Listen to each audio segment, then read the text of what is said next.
My Lords, I support the spirit of all three of these motions, and I especially commend Baroness Jones of Wilscombe and Baroness Pinnock for making their motions fatal motions. I was interested to hear the noble Lord Kerr reassure us and tell us effectively not to worry our pretty little heads and to stop panicking.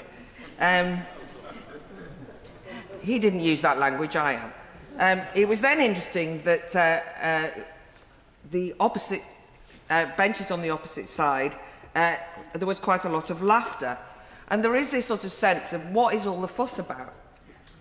I'd like to suggest that this is not a game, and for voters it really matters.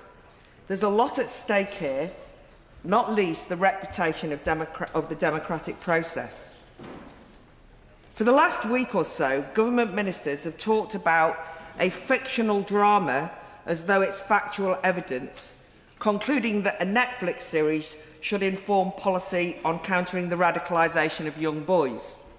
So maybe the government might accept my factual, if anecdotal, evidence of how the cancellation of council elections is fuelling the radicalising of young people to become cynical about democracy. I was recently giving a talk to a student group about the importance of democratic engagement to a free society, and I was taken aback by just how cynical they were.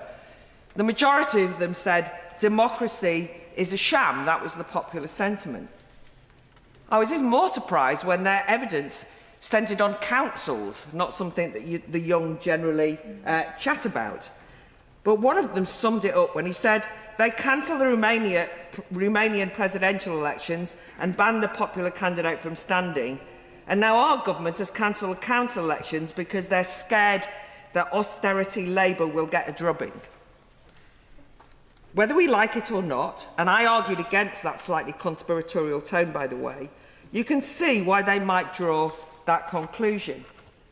Because beyond those young cynics, there's a lot of anger about this issue. 5.5 million people feel that they have had their votes cancelled and they feel cheated.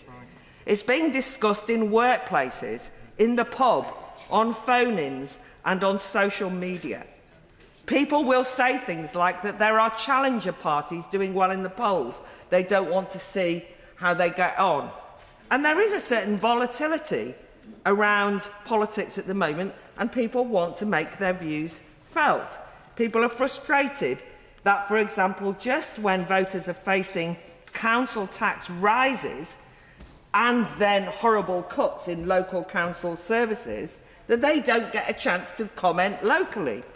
In rural areas where family farms are so worried about recent policies, so worried that their livelihoods are going to be destroyed, they don't get a chance to vote. So we've been told that these are only being postponed for a year. But a lot can happen in a year, because in less than a year, some devastating policies have been brought in by the government that people might have a view on. And that will be true as well. So I would rather that people were given a year, even if then they had to have the election again, than to just say, don't you worry, you'll get a vote eventually. Local issues matter to people.